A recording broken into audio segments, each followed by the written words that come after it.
હવે એનું વિશેષ પરિણામ છે પણ નવમો વિશ્રામ વાત હવે સત એટલે શું? હા, સત એટલે શું? જાગ્રત, સ્વપ્ન, સુષુપ્તિ ત્રણેય કાળમાં જેનો બાધ ન થાય તે સત કહેવાય. ચિત્ત બોલું સ્વામીજી? જો પણ હા, જાગ્રત, સ્વપ્ન, સુષુપ્તિમાં શું કામ એનો બાદ ન થાય? પણ ત્રણેયમાં છે, એના ભાવ અને અભાવ બે ને પ્રકાશે છે એટલે નહીં, ત્રણેયમાં પ્રકાશ, ત્રણેયના પ્રકાશક છે પૂનમ. ત્રણેય અવસ્થાઓને પ્રકાશે છે અને અવસ્થાઓ કાયમ માટે રહેતી નથી ને. હા. અત્યારે જાગ્રત, સ્વપ્ન અને સુષુપ્તિ નથી ને. સ્વપ્ન હોય ત્યારે જાગ્રત અને સુષુપ્તિ ના હોય ત્યારે માટે અવસ્થાઓ વ્યતિરેક અને આત્માનો અન્વય.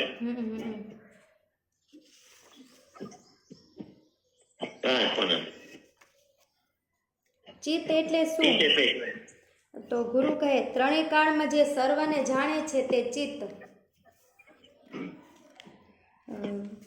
શિષ્ય કહે આનંદ એટલે શું? ગુરુ કહે ત્રણેય કાળમાં જે પરમ પ્રીતિનો વિષય હોય તે આનંદ કહેવાય. શિષ્ય કહે હું સત છું એ કેવી રીતે જાણવું? ગુરુ કહે તું ત્રણેય કાળમાં છે માટે તું સત છે એમ જાણવું. શિષ્ય કહે ત્રણેય કાળમાં હું છું માટે સત છું એ કેવી રીતે સમજાય? ગુરુ કહે જાગ્રતમાં તું છે, સ્વપ્નમાં તું છે, સુષુપ્તિમાં તું છે. તેવી રીતે પ્રાંતકાળ, મધ્યકાળ તથા શયનકાળમાં તું છે. તેવી રીતે દિવસમાં, રાત્રિમાં તથા પક્ષ વિશે તું છે. તેવી રીતે માસ વિશે, ઋતુ વિશે તથા વર્ષ વિશે તું છે. તેવી રીતે બાળક, યુવા અને વૃદ્ધ અવસ્થા વિશે તું છે. તે જ રીતે પૂર્વ દેહ વિશે તું છે. આ દેહમાં તું છે અને ભાવિમાં દેહમાં તું છે. તે જ પ્રમાણે યુગ વિશે, મનુ વિશે, કલ્પ વિશે તું છે. તે જ પ્રમાણે ભૂતકાળમાં, વર્તમાન કાળમાં તથા ભવિષ્ય કાળમાં પણ તું છે.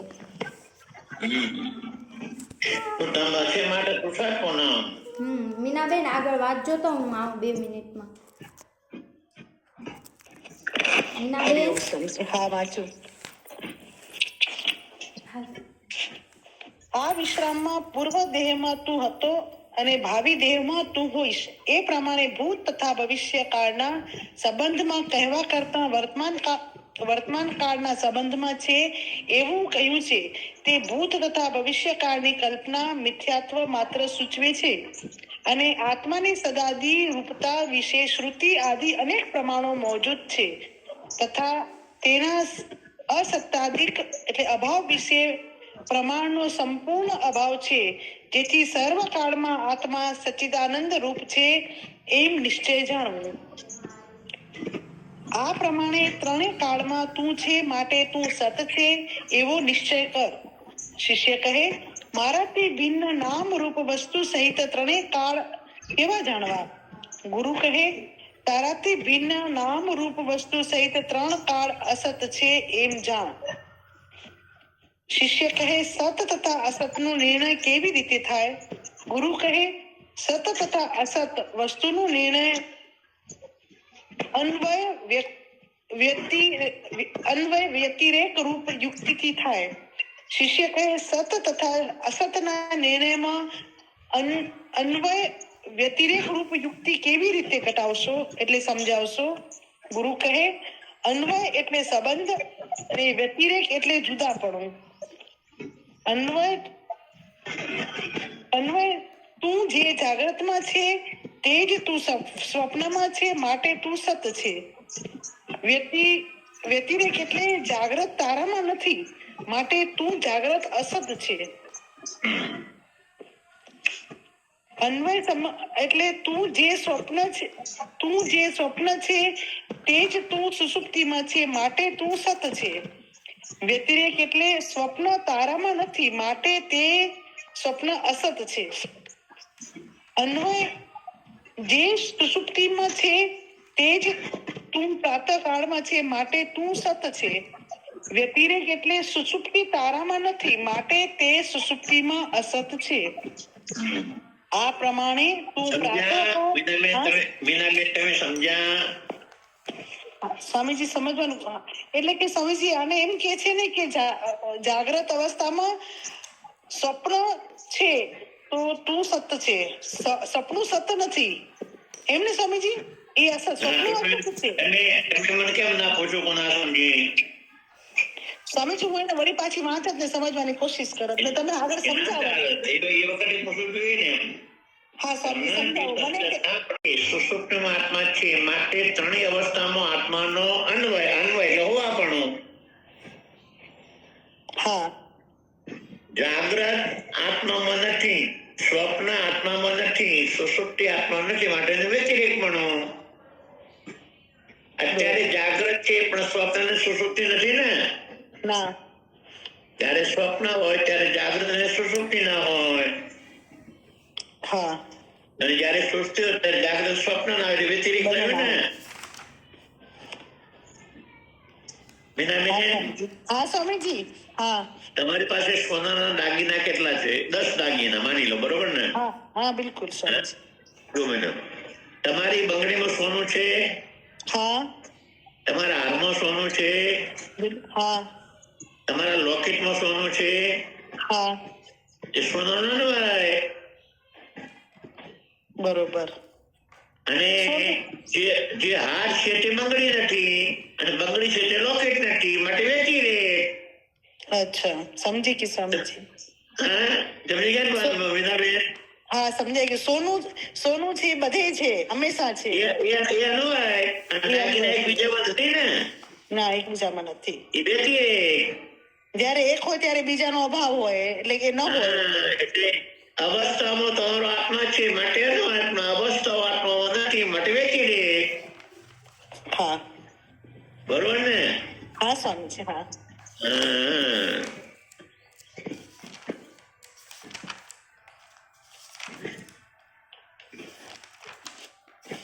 આગળ વાંચો સ્વામીજી.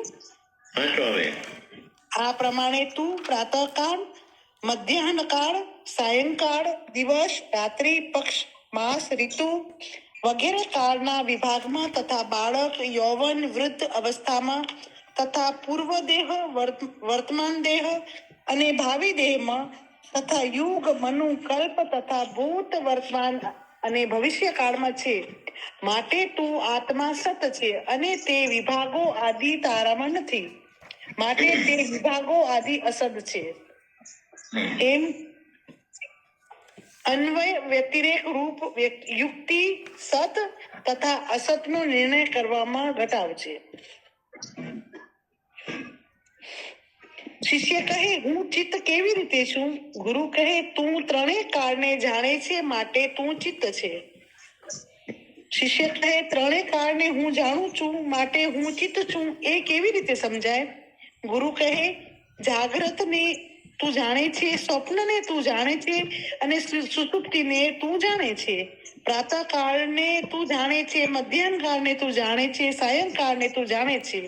તે જ પ્રમાણે દિવસ, રાત્રિ, પક્ષ, માસ, ઋતુ, વર્ષ, બાળક, યુવા તથા વૃદ્ધ અવસ્થા, પૂર્વ દેહ, વર્તમાન દેહ તથા ભાવિ દેહ, યુગ, મનુ, કલ્પ તથા ભૂતકાળ, વર્તમાન કાળ તથા ભવિષ્ય કાળ તું જાણે છે.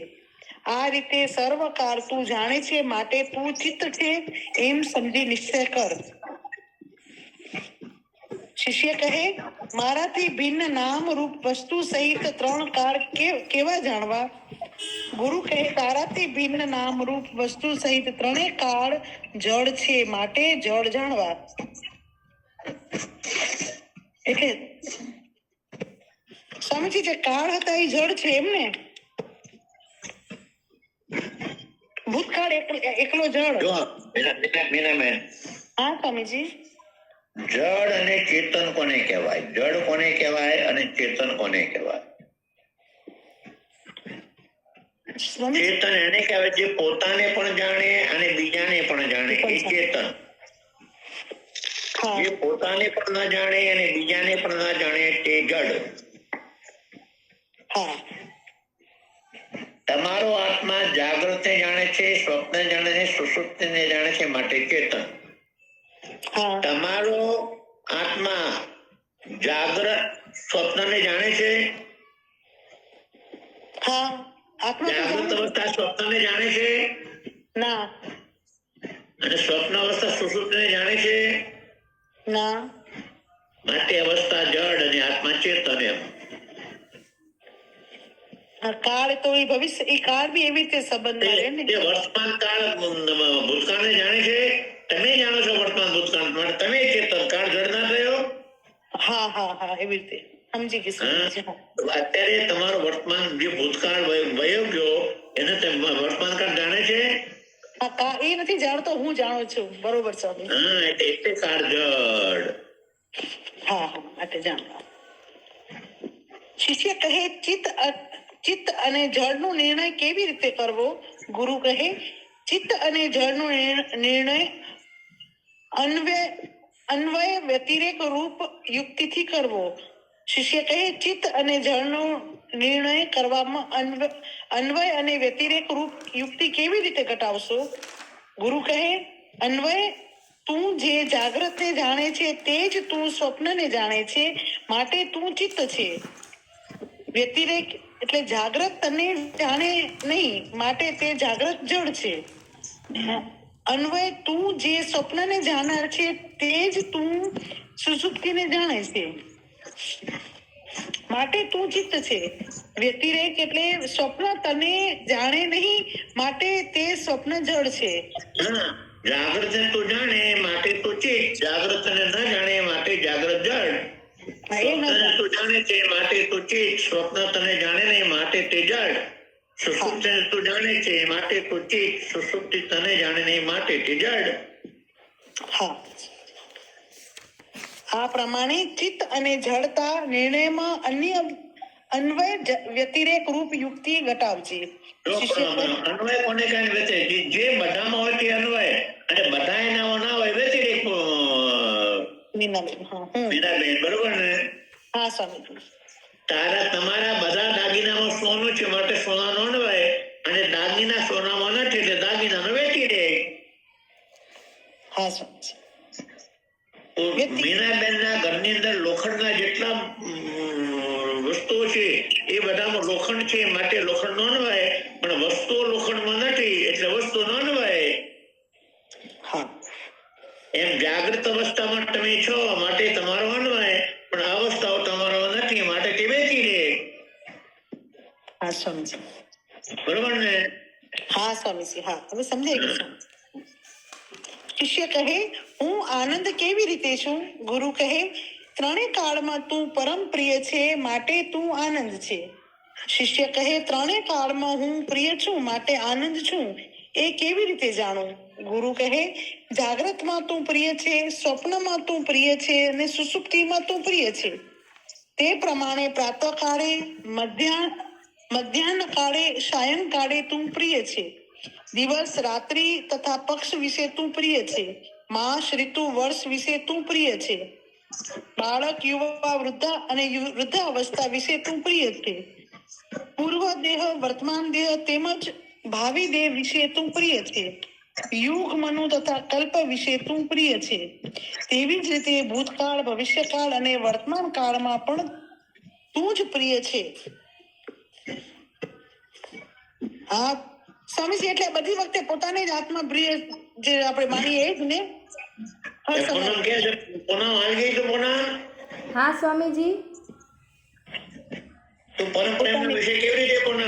કેમ કે પોતાના પ્રિયતમા માટે જ બધું પ્રિય છે ને, એવી રીતે. આખું બોલું પૈસા વાળું મીનાબેન, પૈસા હા એ બરોબર, પણ હર સમયમાં આપણે એ જ આત્મા પોતાને પ્રિય જ માને છે અને હોય પોતાના માટે સૌથી શ્રેષ્ઠ આત્મા છે. બધું પ્રિય છે. મીનાબેન. હા સ્વામીજી. તમે તમારા પતિને પ્રેમ કરો છો? હા. શું કામ કરો છો? તમારી પ્રિયતા માટે કરો છો. તમને પ્રેમ નથી. તમારી બધી જરૂરિયાતો સાચવે છે માટે પ્રેમ કરો છો મીનાબેન. હા સ્વામીજી. હા. તમારી જરૂરિયાતો ના સાચવે તો છૂટાછેડા લો ના લો મીનાબેન. હે પ્રભુ. નહીં મારી વાત સાંભળો, હું ખોટું કહું છું? હા બરોબર. એટલે તમારી પ્રિયતા માટે પ્રેમ કરો છો ને તમે એમ. હા સ્વામીજી. એટલે સ્વામીજી અમે એક ટાઈપના સ્વાર્થી જ ખોટી વાત. એ પોતાની પ્રિયતા માટે તમને પ્રેમ કરે છે. તમે એની બધી વસ્તુ સાચવો છો, બાળકોને સંભાળ રાખો છો, ભોજન, ઘરની વ્યવસ્થા, મહેમાનોનું સ્વાગત કરો છો, એટલે પ્રેમ કરે છે ને મીનાબેન? હા હા સ્વામીજી, એ તો તમે તમે આ જવાબદારી છોડી દો છો? છૂટાછેડા વાળો હક ના હોય મીનાબેન. એટલે કે આપણે દરેક પોતાની પ્રિયતા માટે પ્રેમ, એમ કહેવાનું મોટા મીનાબેન.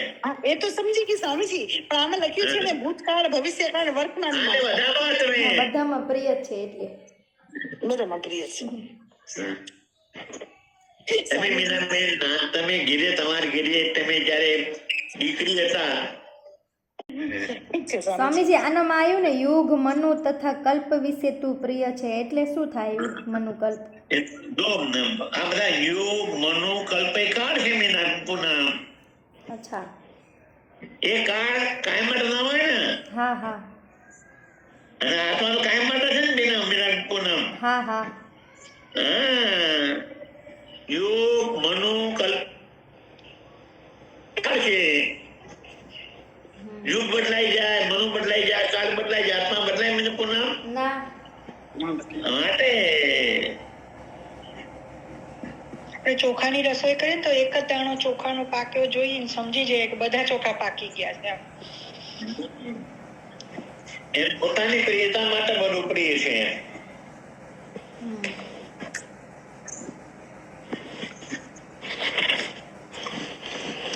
આમ ત્રણેય કાળમાં તું પરમ પ્રિય છે, માટે તું આનંદ છે એવો નિશ્ચય કરવો કર.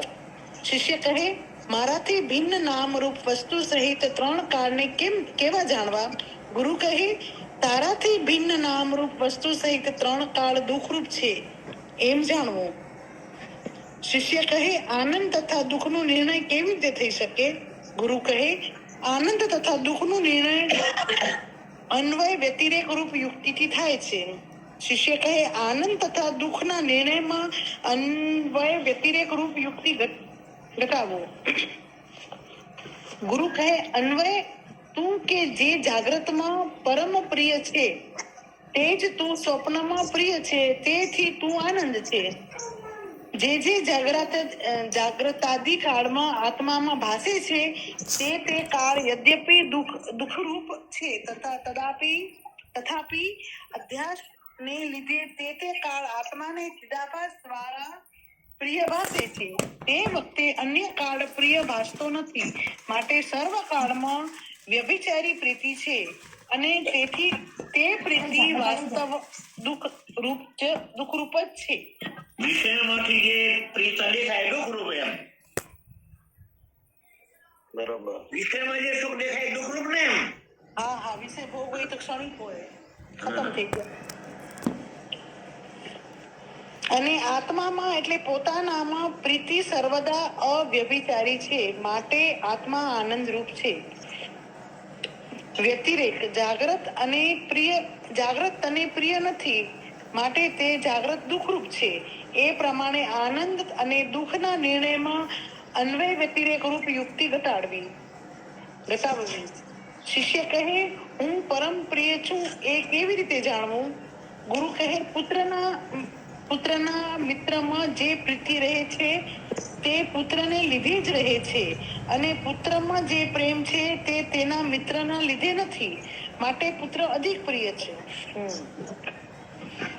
તે પ્રમાણે ધન દારાદિકમાં જે પ્રેમ છે તે આત્માને લીધે છે, અને આત્મામાં જે પ્રેમ છે તે ધન દારાદિકને લીધે નથી, માટે આત્મા વધારે પ્રિય છે. આ પ્રમાણે હું પરમ પ્રિય છું એવો નિર્ણય કરવો. ધન દારાદિક એટલે સ્વામીજી ધન દોલત એ કે સ્વામીજી? હા, પૂનમને પૂછો. મને નથી ખબર. ધન દારાદિક કે પૂનમ?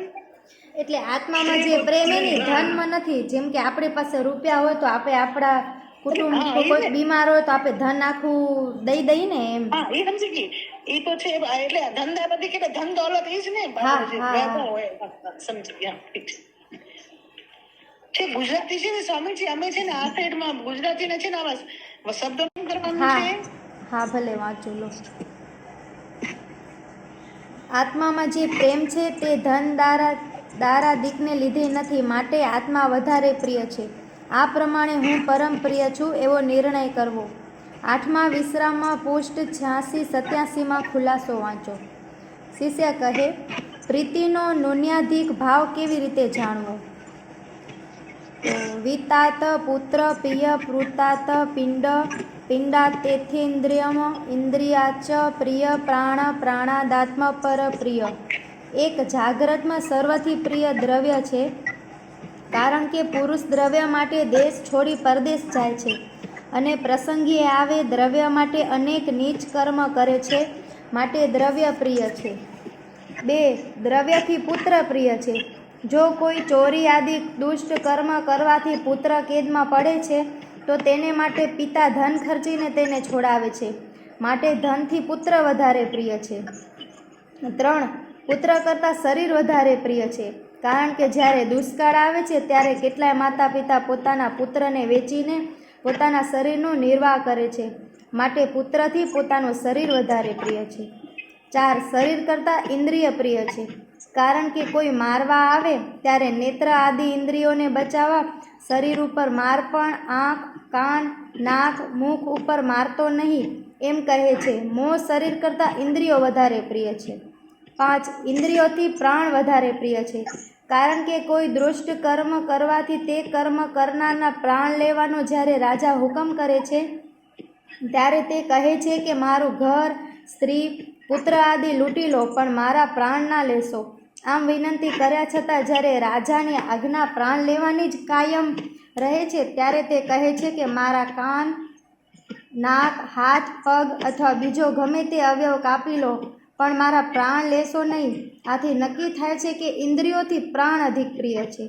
અને 6. પ્રાણથી આત્મા અધિક પ્રિય છે, કારણ કે કોઈ મનુષ્યને બહુ જ મંદવાળથી પીડા ભોગવવી પડે છે ત્યારે તે કહે છે કે હવે તો મારા પ્રાણ છૂટે તો હું સુખી થાઉં, માટે પ્રાણથી આત્મા વધારે પ્રિય છે. આ પ્રમાણે પ્રીતિનો ન્યૂન અધિક ભાવ સમજી આત્મા સર્વથી અધિક પ્રિય છે એવો નિર્ણય કરવો.